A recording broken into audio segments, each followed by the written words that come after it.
Bonjour à toutes et à tous, je suis Sylvain Hervel et praticien de santé naturopathe.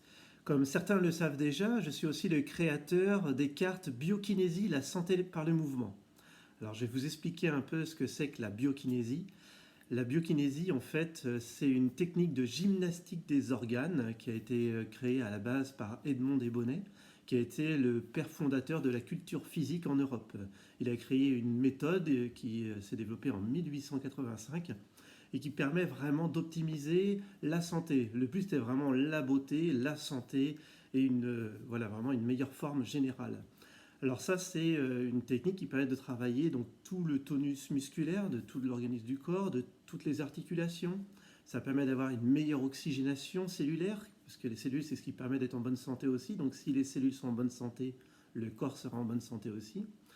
Alors on va travailler par exemple la secteur abdominal pour avoir une bonne digestion, on va travailler le drainage du foie, du pancréas. C'est pour ça qu'on appelle ça la gymnastique des organes, c'est que les organes vont travailler et être au meilleur de leur potentiel pour bien fonctionner. Donc il y a plein d'exercices qui sont déjà connus et qui sont utilisés. Un exercice, et on ne va pas en inventer des milliers et des cents, un bras il peut faire un mouvement, dans 10 ans il fera le même mouvement et il y a 100 ans c'est le même mouvement aussi. C'est juste qu'on va vraiment optimiser ce mouvement avec une respiration, avec une compréhension du mouvement pour pouvoir l'optimiser au maximum. Alors quand j'ai créé justement le coffret Biokinésie, la santé par le mouvement, et ben, il y a un livret qui explique pourquoi c'est important de faire les mouvements justement et comment exercer, comment faire les exercices. Donc il y a 120 cartes, 120 mouvements qu'on peut faire à la maison.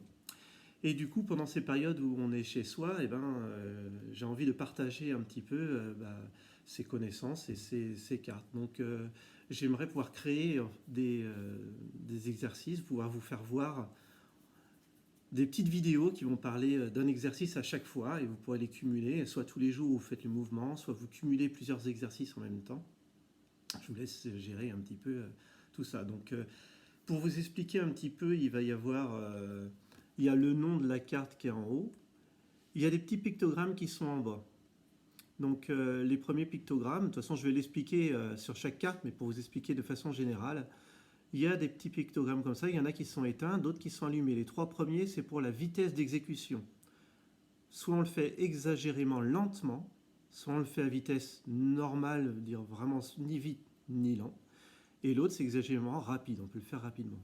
Donc là, quand ils sont éteints, c'est que c'est pas conseillé. Quand il est vraiment entouré, ça veut dire que c'est celui qui est conseillé. Donc là, c'est une vitesse, vous n'allez pas chercher à aller vite, ni à chercher à aller trop lentement. C'est la vitesse que vous estimez le plus adéquate possible. Donc à chaque fois, voilà, c'est très important que vous soyez à l'écoute de votre corps et de vos capacités. Et on ne peut pas donner un certain rythme. Il y en a pour qui la vitesse normale, ça va être exagérément lentement pour d'autres ou rapide pour certains. Il faut vraiment faire par rapport à son propre ressenti. Donc à chaque fois, ce qui va être important, c'est d'être à l'écoute de son corps et de se faire confiance. Ensuite, il va y avoir d'autres petits pictogrammes qui sont en bas. C'est pour s'il y a besoin de matériel ou pas. La plupart du temps, il n'y en a pas besoin. Et quand il y en a besoin, par exemple là, c'est des haltères, le tout premier. Donc soit on prend un livre, ou soit on prend une bouteille d'eau, ou soit on prend un objet qu'on a et qui a un certain poids. Alors j'explique aussi dans le livret comment choisir un poids, mais en gros c'est que si on fait 10 mouvements et puis qu'on sent que ça a travaillé, ben, c'est que c'est le bon poids, on va dire. Si on en fait 20 et que ça a travaillé un petit peu, c'est que c'est pas assez lourd. Et si on en fait 5-10 et on sent que c'est déjà fort, c'est que c'est trop lourd. Donc là, en fonction de chacun, ça va être différent aussi. Ensuite, il va y avoir un bâton avec des poids qu'on pourra mettre dessus, ou quoi que ce soit, un bâton qui est un peu lourd. Ou alors un bâton tout simple, c'est juste pour avoir une bonne posture. Et du coup, là, ça peut être un manche à balai, ça peut être n'importe quoi. Donc vraiment, le matériel, il y a quasiment besoin de rien. Ensuite, vous avez vu qu'il y a des couleurs. Donc là, c'est j'inspire quand c'est bleu, j'expire quand c'est rouge. Et quand il y a le pictogramme qui est allumé en bas, là, il est éteint. Quand il est allumé, ça veut juste dire qu'il va falloir changer la respiration en cours de l'exercice. Si on fait 20 mouvements, on fait 10 mouvements avec cette respiration-là, 10 mouvements avec la respiration inversée. Quand on inspire avec certaines postures, on va travailler certains organes et quand on change de côté, par exemple, ça va travailler soit le pancréas, soit le foie, en fonction de la respiration. Je pourrais vous expliquer dans le détail pourquoi, ou quand j'expliquerai chaque carte une par une, peut-être que voilà, il y aura l'occasion de vous expliquer pourquoi c'est important. Et après, on voit deux flèches qui se croisent. C'est parce que des fois, on va travailler par exemple le côté gauche et se dire qu'à la moitié du mouvement, on va changer, on va faire le côté droit, donc on change le mouvement. Donc voilà, simplement ça comme explication.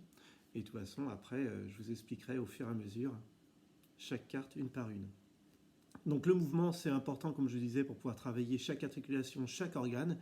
Mais il y a quelque chose de très important aussi en naturopathie, c'est qu'on est constitué d'environ de 75% de liquide. Tous ces liquides-là, c'est constitué par le sang, la lymphe et les sérums, c'est-à-dire les liquides où baignent les cellules, et à l'intérieur de la cellule aussi, il y a des liquides. Les liquides doivent être sains, en bonne santé pour que tout fonctionne correctement. Le sang, ça circule très vite. On a comme 5 litres qui circulent très très vite. On a la lymphe qui circule un peu moins vite, et ça, le mouvement peut permettre de faire circuler la lymphe. Et le sérum extracellulaire, le liquide où baigne les cellules, il ne bouge pas. Il ne bouge pas naturellement, on va dire. Le seul moyen qu'ils ont de bouger, c'est de pouvoir faire des mouvements, l'exercice qui permet de faire bouger ces mouvements-là. Et ça, c'est très important parce que la nutrition cellulaire, que ce soit en oxygène ou que ce soit en nutriments, elle est primordiale. Et la cellule, quand elle doit excréter, il y a des résidus cellulaires qui se forment, il doit pouvoir être évacué. Et ça, il n'y a que le mouvement qui permet de l'évacuer. Donc dans cette période justement de confinement, on est chez soi, la sédentarité, ça peut encore faire plus de dégâts que si jamais on ne bougeait pas. Donc c'est pas pour faire peur, c'est juste pour dire que l'organisme, il a des fonctions, on ne va pas s'arrêter de respirer non plus parce qu'on est en confinement. Donc on a besoin de respirer, on a besoin de bien manger, on a besoin d'avoir une détente psychique et pas être dans la peur et dans ou la frustration, quoi que ce soit. Enfin, il y en aura un petit peu, mais il faut pas que ça prenne le dessus. Et puis on va avoir le mouvement qui permet vraiment de garder aussi une bonne santé. Donc je vous retrouve très prochainement pour commencer chaque exercice. Donc je vous expliquerai les bienfaits de l'exercice, comment l'exécuter, et après, ça sera à vous de pouvoir le mettre en place. Voilà, je vous remercie de votre attention, et puis on se retrouve très bientôt. Au revoir.